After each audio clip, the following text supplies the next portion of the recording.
We have a shocking announcement from music icon Linda Ronstadt, the star, revealing that she has Parkinson's and can no longer sing. She was the voice of a generation, unstoppable, genre-defying, and seemingly untouched by scandal. But behind Linda Ronstadt's soaring vocals and chart-topping success was a hidden story she never told. Until now. 7 betrayals. 7 names she never spoke until the silence broke. From backstage betrayals to brutal studio sessions, these aren't just music industry feuds, they're the moments that changed everything. Think you know the real story? Think again. Los Angeles, 1979.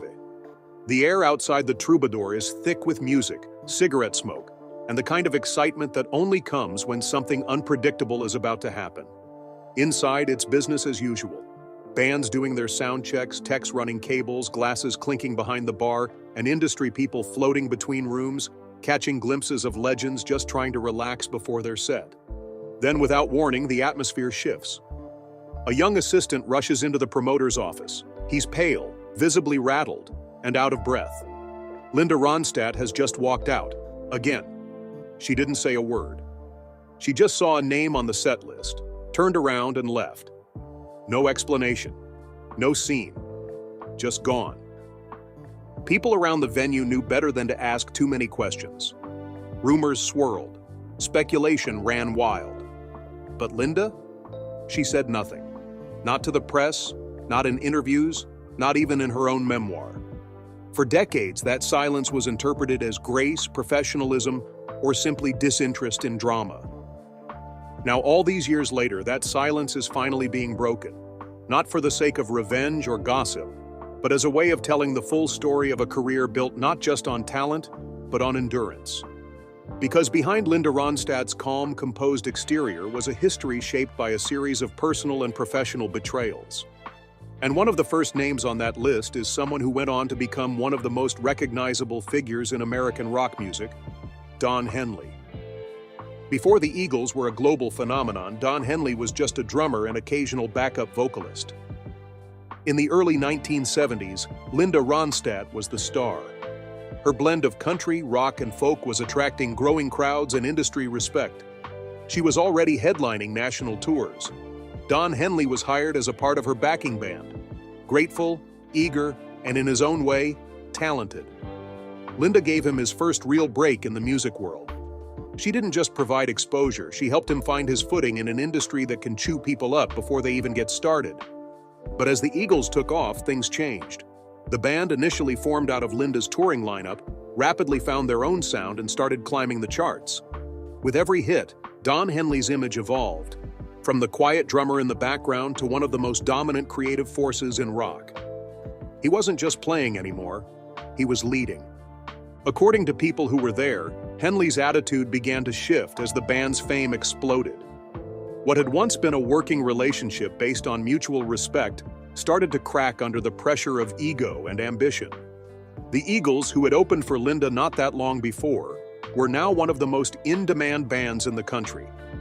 And with that shift came a sense of superiority, something Linda began to notice. The real breaking point, insiders say, came in 1975 during a show at the Universal Amphitheater in Los Angeles. Backstage, tensions were already high. Henley made an offhand comment about Linda's music that would never leave her memory. He reportedly said she should stick to covers and let real songwriters do the talking. It wasn't just dismissive, it was belittling. For someone who had carved out a career by trusting her instincts and taking creative risks, it was a deeply personal jab. Linda didn't shout, she didn't argue. She did what she often did. She made a decision and followed through. That night, she revoked Henley's tour credentials. He wouldn't be allowed near her shows again. There were no statements made to the press, no dramatic headlines. But word spread quickly through the music community. In the years that followed, the stories about Henley's behavior became part of the industry's whispered history. Former colleagues described a man driven by ambition, sometimes to the point of cruelty. Some spoke of moments backstage fueled by cocaine and unchecked frustration. Others recalled his sharp tongue and his growing distance from those who had once supported him. Linda never publicly criticized Henley. Her interviews remained polite, her tone always diplomatic. But privately, friends and collaborators say she was deeply hurt, not just by the arrogance, but by the complete erasure of what they had once shared. She later described him in conversations not meant for the press as a climber, someone who had forgotten the people who helped him on his way up. What made the situation even more difficult was how visible it all became. The Eagles weren't just successful, they were everywhere. Their albums dominated the charts, their songs played on every radio station, and their faces were plastered across magazine covers. For Linda, it wasn't about jealousy or professional rivalry. It was about principle. She believed in the value of humility and loyalty, especially in an industry that rarely offered either. Seeing someone she once trusted move in the opposite direction only deepened the wound. There's an irony in the fact that Don Henley and Linda Ronstadt both helped define the Southern California sound of the 1970s. Their names often appear side by side in books about the era. But their relationship, once collaborative and full of promise, ended in silence, and that silence lasted for decades. Looking back, it's easy to frame their falling out as just another example of clashing egos in a high-stakes industry. But to Linda, it represented something more profound, a moment when personal integrity was put to the test. She had the power to respond publicly, to launch her own media narrative, to take him down with words. Instead, she chose not to speak. That decision, intentional or not, became part of her identity. Fans admired her grace under pressure.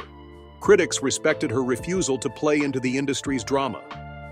And yet, now that more of the story is coming to light, there's a new understanding of what that silence actually cost her. It's important to note that Don Henley has never publicly responded to these claims, and his version of events may well differ.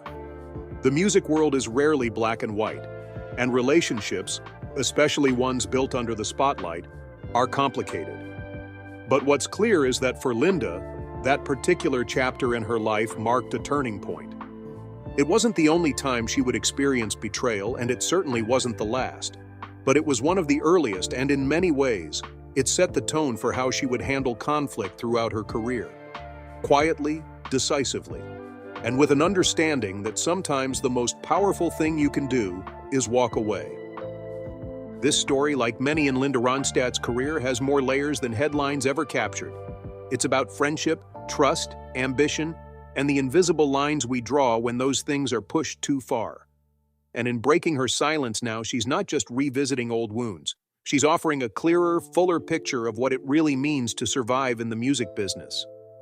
By the late 1960s and early 1970s, Linda Ronstadt had already begun to carve a name for herself in an industry where women were too often sidelined, underestimated, or flat-out dismissed. With her unique voice, genre-bending style, and no-nonsense presence, she was more than just another singer with a record deal. She was pushing her way into rooms that weren't always welcoming. While most artists of her era faced their share of challenges, some of Linda's most difficult moments came not from external pressures, but from fellow musicians, people who should have been allies, or at the very least, respectful peers. One of the earliest incidents took place in 1968, during a time when the music scene in Los Angeles was alive with experimentation, rebellion, and, occasionally, chaos. That night, Linda found herself at a private after-party near the Whiskey A Go-Go, a legendary club that had hosted everyone from Jimi Hendrix to Janis Joplin. It was supposed to be a night of celebration, a gathering of artists and insiders unwinding after a show. But it turned into something else entirely when Jim Morrison entered the room. Morrison, the frontman of The Doors, was already known for his unpredictable behavior. His performances were often explosive, fueled by alcohol, drugs, and a flair for the dramatic. That night was no exception. Shirt unbuttoned, drink in hand, he wandered through the crowd with the kind of reckless confidence that often passed for charisma in the rock world of the late 60s.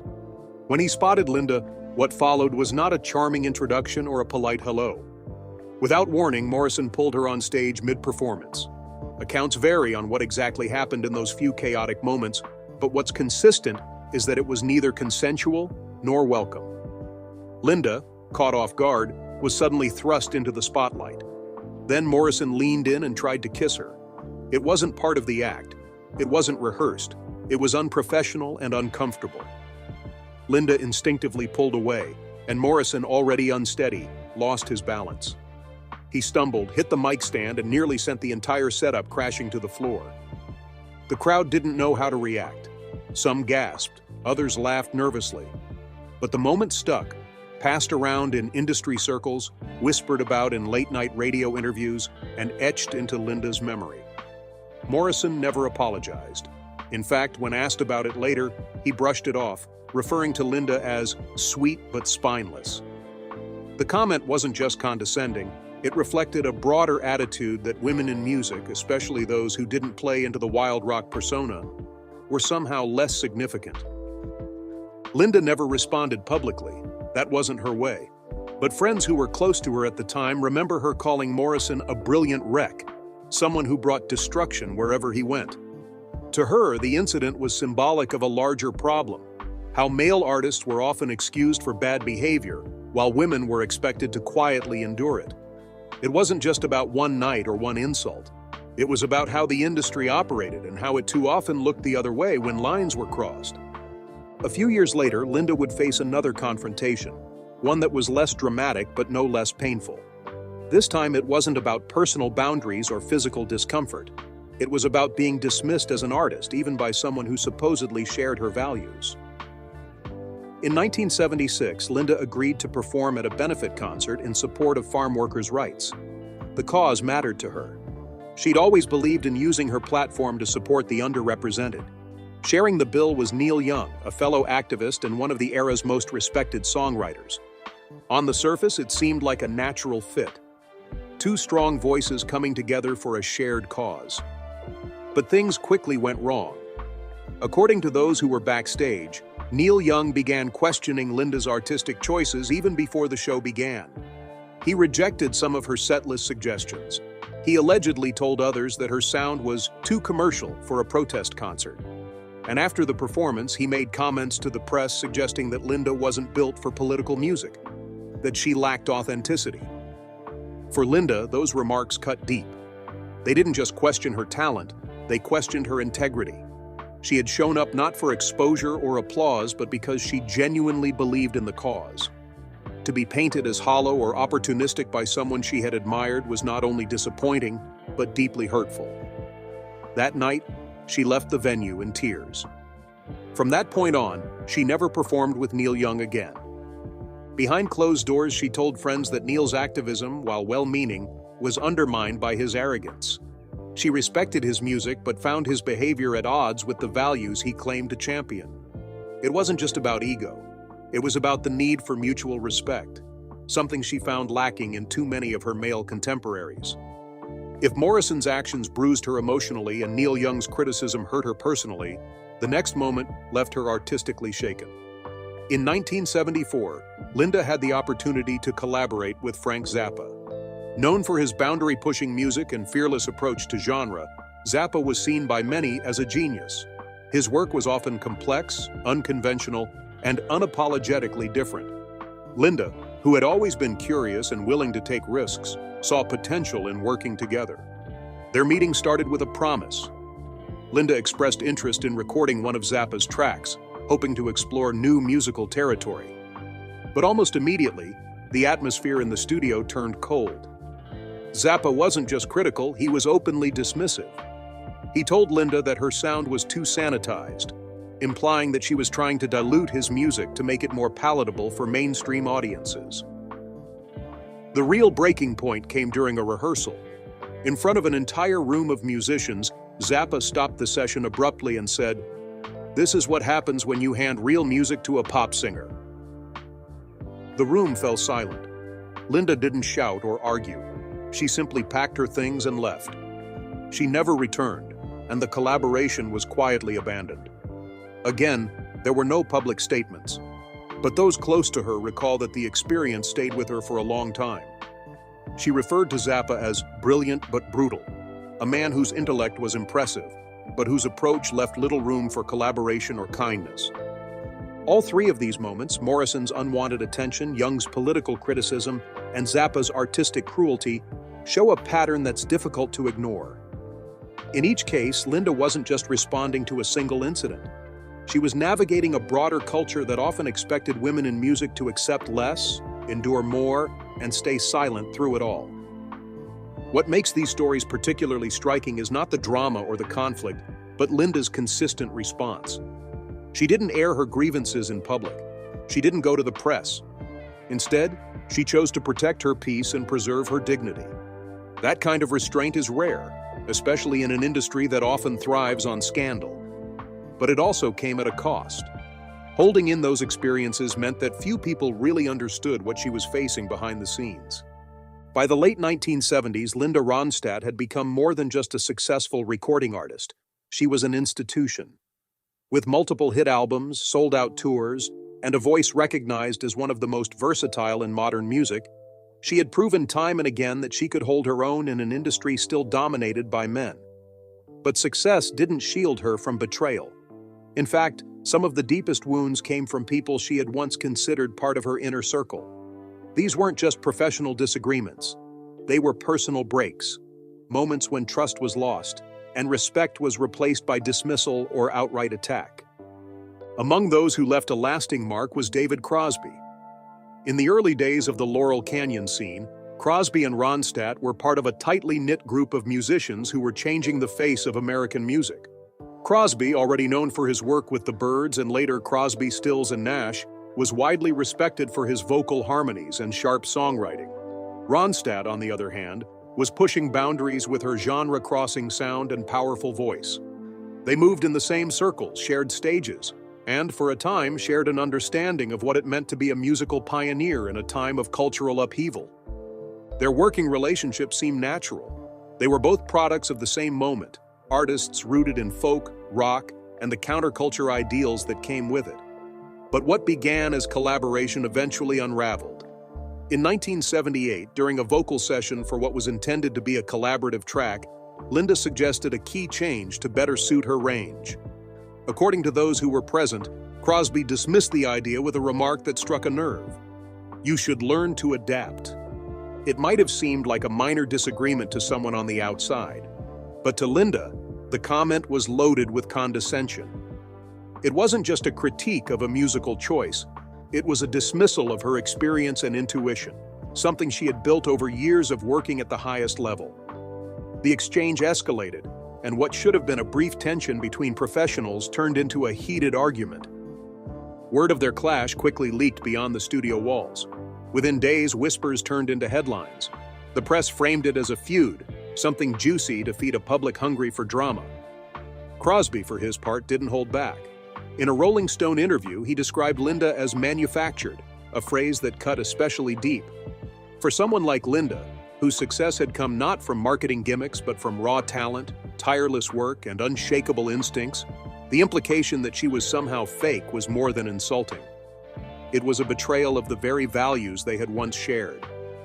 As usual, Linda chose not to respond publicly. There were no rebuttals, no fiery interviews, but privately she drew a clear boundary. She told her band and inner circle not to speak Crosby's name around her. His music was quietly removed from her tour playlists. It was a silent protest, but a pointed one. It sent a message. Some relationships, once broken, were not worth repairing. Friends who were close to her during that time say the hurt was not just about the insult, but about what it represented. Laurel Canyon had been more than a place. It was an idea, a community built on artistic respect and mutual support. To have that vision shattered by someone who had once been part of it made the loss all the more bitter. Linda would later describe Crosby, in private conversations, as a cautionary tale, a reminder of how ego, fame, and addiction could distort even the most brilliant minds. That wasn't the only time Linda was made a target by a fellow artist, and not always in private. In 1979, during a major music festival in Cleveland, another moment of public humiliation caught her off guard. She was one of the headliners, performing at the top of her game. Her albums were selling in the millions, her shows were packed, and her influence stretched across genres. But backstage, a younger, edgier artist was making noise in a very different way.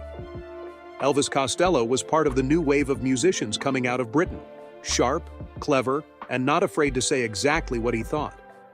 With his punk-inspired attitude and quick wit, Costello was gaining a reputation not just for his music but for his biting commentary. That night in Cleveland, he turned his attention to Linda. In front of a group of reporters, he dismissed her performance as background music for brunch. It wasn't just rude, it was designed to sting. The remark made its way through the press almost instantly. For Linda, it wasn't just about her pride. It was about the disrespect being shown to a fellow artist, one who had put in the work, earned her place, and contributed to the industry's evolution. After the show, she confronted Costello backstage, hoping for some kind of explanation, or at least an apology. What she got instead was more coldness. He reportedly looked her in the eye, repeated another version of the insult, and walked away without another word. Costello later blamed some of his behavior during that period on alcohol, and he would go on to express regret for various remarks made throughout his early career. But at the time, Linda was left with no closure. She never spoke out against him in interviews, but she made it clear to those around her that she had no interest in crossing paths with him again. What these two situations have in common is not just the conflict, but the way they unfolded. One happened in a studio, behind closed doors. The other played out in public, in front of journalists and fellow performers. But both moments revealed a similar pattern: a willingness among some male artists to undermine or belittle a woman who didn't fit into their idea of what a female performer should be. Linda Ronstadt never asked for special treatment. She didn't use her platform to demand respect.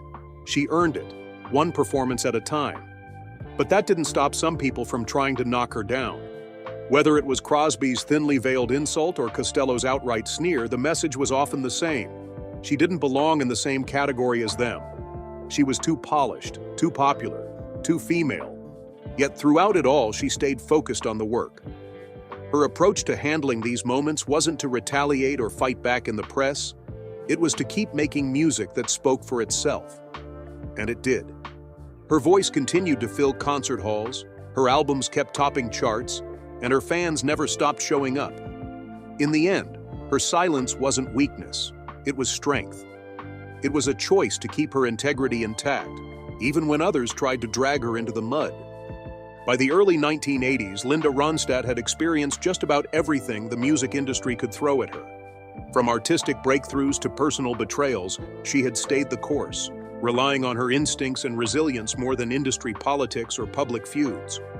She had learned the hard way that the challenges often didn't come from faceless executives or distant critics, but from the very people she worked alongside. People whose talent she respected, whose art she admired, but who, in private or public, had dismissed her, belittled her, or tried to control her voice. After difficult encounters with artists like Don Henley, Jim Morrison, Neil Young, Frank Zappa, David Crosby, and Elvis Costello, there was one more name that marked a final, silent fracture in Linda Ronstadt's list of personal betrayals. This wasn't a clash backstage or an insult shouted through the press. It was a quiet dismantling of a creative opportunity that on paper should have been something extraordinary. A musical collaboration that never made it past the studio walls because of the man she was supposed to be collaborating with, Paul Simon. At the time, Paul Simon was already considered one of the finest songwriters of his generation. With a career that stretched from Simon and Garfunkel to his highly praised solo work, he had earned a reputation for musical sophistication and lyrical precision. Linda, on the other hand, had carved out a reputation as one of the most dynamic and versatile singers of the era. Her voice could handle anything: rock, country, folk, pop, and she had a gift for turning songs into deeply emotional performances. The idea of the two of them recording a duet had industry insiders and fans alike intrigued.